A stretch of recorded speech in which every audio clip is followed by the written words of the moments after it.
Before the mosques, before the call to prayer echoed across the plateau, before Arabic script replaced the old inscriptions, there was something else entirely. A civilization so advanced, so tolerant, so brutally efficient that it ruled over 40% of the entire world's population.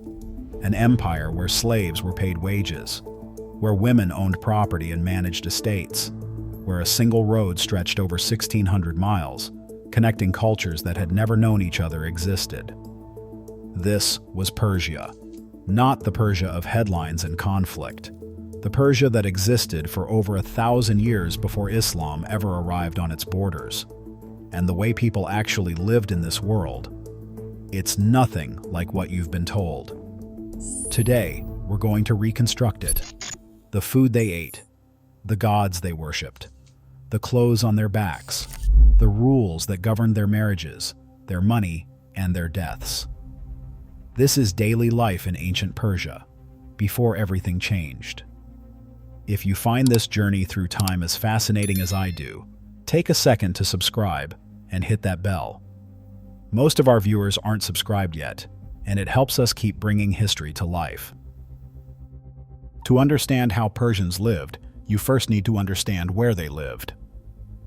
The Iranian plateau is not kind to human beings. It is a vast stretch of arid land, ringed by mountains, punished by heat in summer and bitter cold in winter. Water does not come easy here. Rain is scarce. Rivers are few. And yet the Persians did not just survive in this landscape, they dominated it. They did it with one of the most ingenious engineering achievements of the ancient world, the Qanat. Picture this: a tunnel, sometimes stretching for miles underground, gently sloping from a mountain water source down to a village or a field. No pumps, no machinery, just gravity and brilliant engineering. These underground channels brought fresh water from the mountains to farms and cities across the plateau, turning barren land into some of the most productive agricultural territory in the ancient world. With that water, farmers grew wheat, barley, lentils, and chickpeas. Orchards produced pomegranates, figs, grapes, and dates. Sesame and olives provided oil. And the Persians did not just grow for themselves, they spread agriculture across their empire. They introduced rice to Mesopotamia, pistachio nuts to Syria, and sesame to Egypt. They brought alfalfa to the Mediterranean as animal feed and taught conquered peoples how to cultivate flax for linen. The average Persian farmer worked a small plot of land. When iron tools became widespread, productivity surged. An independent peasant class developed, people who were not serfs or slaves, but freeholders who paid their taxes and lived on their own terms. And unlike most ancient empires, the Persians were remarkably fair about taxation. Darius the Great designed a system that assessed each region based on what it could actually produce. Babylon paid the most. Egypt provided grain. India contributed gold. It was precise, calculated, and sustainable. What they ate. Now let's step inside a Persian home. Forget tables and chairs. Meals were taken on the floor, gathered around a spread cloth called a sofre. And the food, it was far more sophisticated than you'd expect from an ancient civilization. The staples were flatbread and barley porridge, the everyday fuel of working people. But beyond that, Persian cuisine was rich and layered. Lamb and beef were roasted over open fires. Stews combined lentils, onions, and spices in heavy clay pots. Honey and nuts were served as dessert. Wine flowed freely at gatherings, and beer was a common drink among laborers. The wealthy ate from silver and gold plates. Commoners used clay dishes. But everyone ate well by ancient standards, because Persia sat at the crossroads of the world's trade routes. Spices flowed in from India along the Silk Road. Saffron, coriander, and cinnamon-flavored dishes that wouldn't seem out of place in a modern Iranian kitchen. During the later Sassanid period, food became even more elaborate. There was a dish called kameez, thin slices of raw meat cured in vinegar and served cold, like an ancient Persian version of carpaccio. The aristocracy debated the merits of different meats the way modern food critics debate restaurants. Rabbit and young camel were considered more tender than mutton. Chicken was a luxury brought in through trade routes from India, and the Persians understood food in ways that went beyond taste. Their physicians classified foods as heating or cooling, strengthening or weakening, and recommended diets based on a person's constitution. This wasn't random superstition. It was a sophisticated system of nutritional thinking that influenced Islamic medicine for centuries after. Hospitality was sacred. When a guest entered your home, they were considered almost divine. You served them first, and abundantly. The guest was expected to decline at least 3 times before accepting food, a ritual of politeness that still survives in Iranian culture today as taraf. Before we go deeper into the spiritual world of ancient Persia, if you're enjoying this reconstruction, drop a comment telling me which part of Persian life surprises you the most. The algorithm pushes videos with comments, and it helps more people discover this history. At the heart of Persian life, before Islam, before Christianity, before Judaism as we know it today, was a faith called Zoroastrianism. And it may be the most influential religion you've never truly understood. Founded by the prophet Zarathustra, Zoroastrianism was built on a deceptively simple idea. The universe is a battleground between good and evil.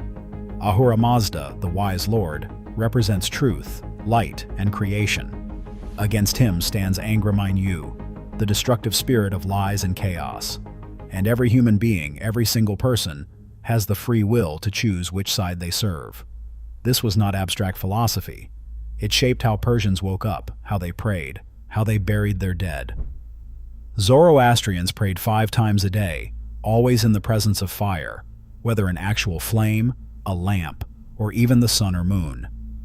Before prayer, they washed their faces, hands, and feet. Then they untied and retied a sacred cord called the kusti, which wrapped 3 times around the waist. Men and women both wore this cord over a sacred white undergarment called the sudre. It was their constant connection to the divine, worn from childhood until death. At the age of 7, every Zoroastrian child underwent a ceremony called the Navjat, a spiritual rebirth. They received the sacred shirt and cord, officially joining the community of the faithful. On their first birthday, they were taken to the fire temple, where a priest applied sacred ash from the holy flame to the child's forehead. And speaking of fire temples, these were extraordinary places. The most sacred fires were called Atash Behram, meaning victorious fire. Creating one required combining 16 different types of fire. Fire from a funeral pyre, from a king's hearth, from a baker's oven, from a brewer's workshop, from a shepherd's campfire, and even fire struck by lightning. The process could take over a year of ritual purification. Once lit, these fires were never allowed to go out. Some have burned continuously for over 1,000 years.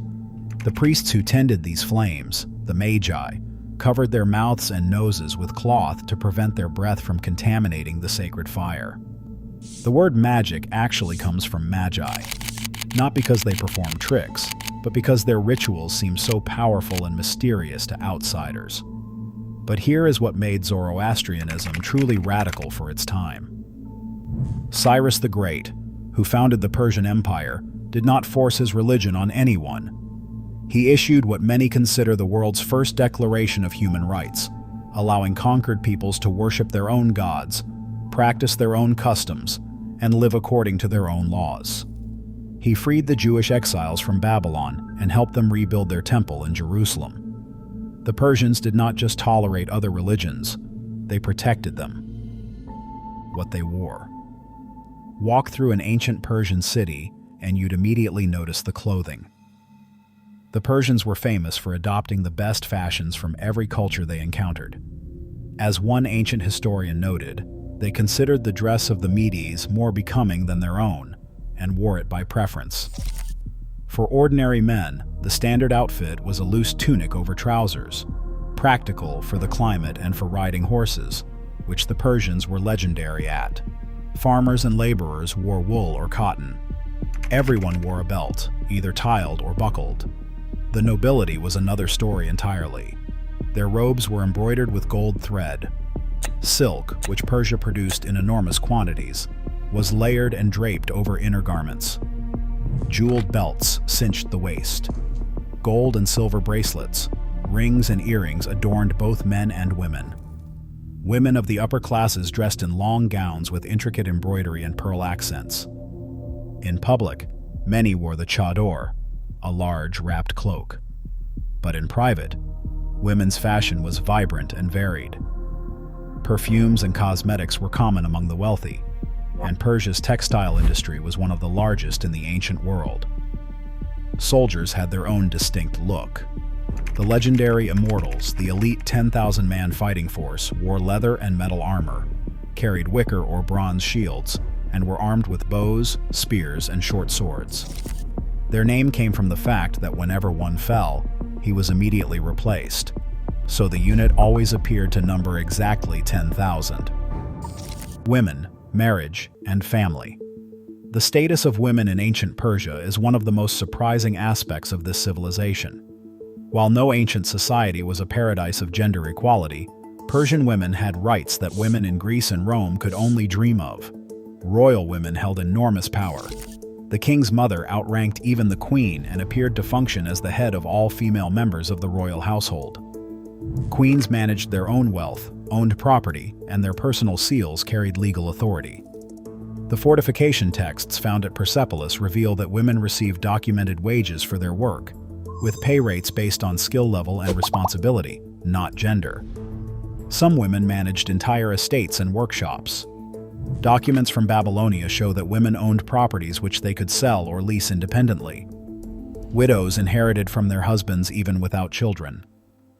Marriage was polygamous among the elite, with children from multiple unions positioned for different roles: heirs to the throne, administrators, or strategic marriages to cement alliances between powerful families. Divorce existed, and some women, after the death of a husband, went on to rule in their own right. Among common people, women who had to work retained the most freedom of movement. It was wealthy women, ironically, who faced more restrictions, particularly in later periods when seclusion practices expanded. And here is where Persia truly stands apart from every other major ancient civilization. Slaves in the Persian Empire were treated as paid servants. They received compensation for their labor, shelter, and clothing. Under Darius the Great, it became law that any master who mistreated a slave faced the same legal penalties as if they had injured a free person. You could not beat or kill a slave without consequence. This was not some PR campaign. It was embedded in Zoroastrian religious values. The faith taught that the dignity of every human being was to be respected, and that no person should be forced to degrade themselves by falling at the feet of anyone, not even God. Slaves in Persia lived better than slaves anywhere else in the ancient world. In many cases, they lived better than free peasants in competing empires. The Persian Empire did not just conquer territory, it connected it. The Royal Road, built under Darius the Great, stretched over 1,600 miles from Sardis in modern Turkey to the imperial capital at Susa.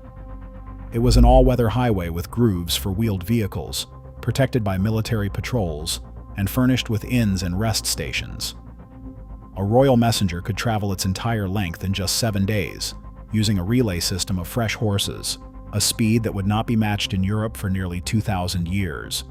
But the roads were about more than military control. They were arteries of trade. Persian merchants moved goods from the Mediterranean to India and Central Asia. Darius even completed an ancient version of the Suez Canal, linking the Mediterranean Sea to the Red Sea. Ships could sail from India to Egypt through this waterway, which was broad enough for 2 warships to pass side by side.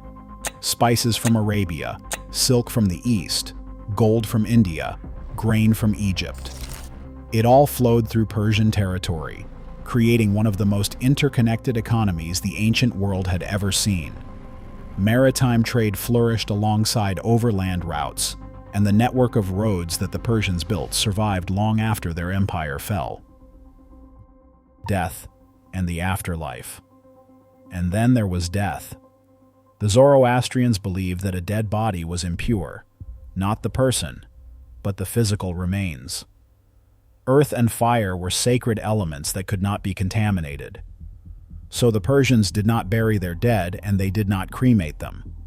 Instead, they placed the bodies atop structures called Towers of Silence. raised circular platforms on remote hilltops. There, vultures would consume the flesh, often within just an hour or two. The remaining bones, dried clean by the sun, were swept into a central pit. It sounds brutal to modern ears. To the Zoroastrians, it was the purest way to return the body to nature without defiling the sacred elements. On the morning of the fourth day after death, the soul of the departed was believed to reach the next world, where it would face judgment before the divine beings. What you did in life, your good thoughts, good words, and good deeds, determined your fate in the afterlife. Sound familiar? That is because these ideas were central: judgment after death, a struggle between good and evil, a messiah figure, and a final reckoning at the end of time. They would go on to profoundly influence Judaism, Christianity, and Islam. The religion that came before all three planted the seeds for concepts that billions of people believe in today. This was Persia before Islam. A civilization that built underground water channels stretching for miles, that paid its slaves, and that protected the religions of its conquered peoples. It created a network of roads connecting three continents. It worshipped fire as a symbol of truth, and it believed every person had the free will to choose between good and evil. When the Arab armies arrived in the 7th century, this world did not vanish overnight. Persian culture, Persian art, Persian philosophy were absorbed into the new Islamic civilization, shaping it in ways that are still visible today. The Golden Age of Islam was built in many ways on a Persian foundation. But the Persia that existed before that transformation, the Persia of fire temples and royal roads, of paid slaves and independent farmers, of pomegranate stews and sacred chords, that world deserves to be remembered on its own terms. If this video helped you see Iran's ancient past in a new way, subscribe. We reconstruct the worlds that textbooks forgot. Hit the bell so you do not miss the next one. Leave a comment and tell us which part of ancient Persian life surprised you the most.